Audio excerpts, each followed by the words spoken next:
15 days. I thought she was joking. She said he had gone through a terrible breakup and needed her help to heal. My heart dropped instantly. I couldn't believe those words came from the woman I had built my life with. She tried to reassure me, saying it was nothing more than kindness and compassion. But the thought of her choosing him over our marriage made me sick. I asked her if she realized how absurd this sounded. She looked at me with calm eyes and said, "You know I'll always come back. He just needs me for a short time." Her words weren't comforting. They felt like a knife. I reminded her that we were married, that her loyalty belonged to our home, not to her ex. But she insisted that I was overreacting.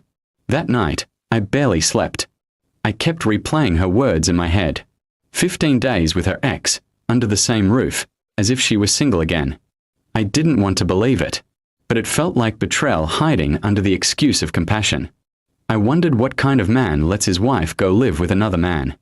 I felt like I was being tested, pushed into a corner where dignity and heartbreak clashed. The next morning, she packed a small bag. My chest tightened as I watched her fold clothes casually, like she was going on a harmless trip. I asked her one last time if this was truly what she wanted to do. She nodded, kissed my cheek, and whispered, "It's just for him to get better." Then she left. Our daughter, Lily, had been watching quietly from the hallway. She was only 16 but old enough to understand what was happening. She came to me later that evening and asked, "Dad, are you okay?" I forced a smile, but she didn't buy it. "Why is Mom choosing him?" She whispered, her voice trembling. I hugged her tightly, trying to hide my own pain. For the next few days, the house felt unbearably empty. Lily tried to carry on as normal, but I could see the sadness in her eyes. She had always admired her mother, but now there was disappointment there too. On the 4th day, she made a decision I didn't expect. She called her mom and told her she wouldn't be speaking to her until she came back home for good. When my wife heard that, she was shaken. She called me angrily, asking why I had turned our daughter against her. I told her I hadn't said a word, that Lily had made her own choice. It wasn't me she had betrayed, it was her family. She went quiet for a while on the phone before hanging up. On the 7th day, Lily surprised me again. She asked if we could go out, just the two of us. We went to a diner, shared a meal, and she told me, "Dad, you don't deserve this. Mom should be here with us, not with him." Tears welled in my eyes, but I just nodded. I realized then that my daughter had taken a side, and it wasn't her mother's. The days passed slowly, but Lily's support gave me strength. We laughed together, cooked meals, and even fixed up the garden. It almost felt like we were building something new without her. It hurt to admit, but life without my wife didn't feel impossible. It just felt different. When the 15th day finally came, my wife returned home. She walked in expecting things to be normal, but instead she found distance.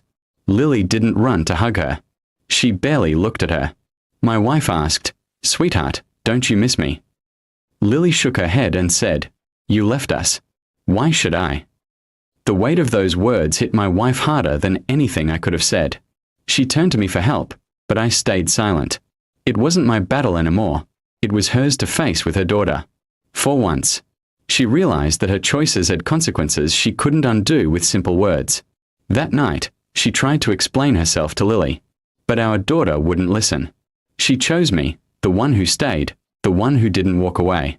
In that moment, I knew something had shifted forever in our family. My wife had gone to help him heal, but she had broken something in her own home. And though I didn't say it out loud, I couldn't help but think, sometimes, when you walk out to save someone else, you lose the ones who truly needed you by your side.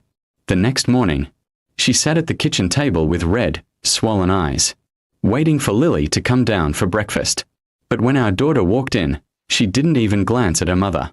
Instead, she came straight to me, kissed my cheek, and said, "Good morning, Dad." The silence that followed was deafening. My wife broke down, sobbing, begging Lily to forgive her. But Lily just shook her head and whispered, "You left us for him. I'll never forget that." In that instant, I realized the truth. She hadn't just lost my trust. She had lost the bond with her own daughter. And no matter how many apologies she offered, some choices carve scars too deep to ever fully heal. Our marriage could be patched or broken, but the damage done to a child's heart was something she could never undo. Damage done to a child's heart was something she could never undo.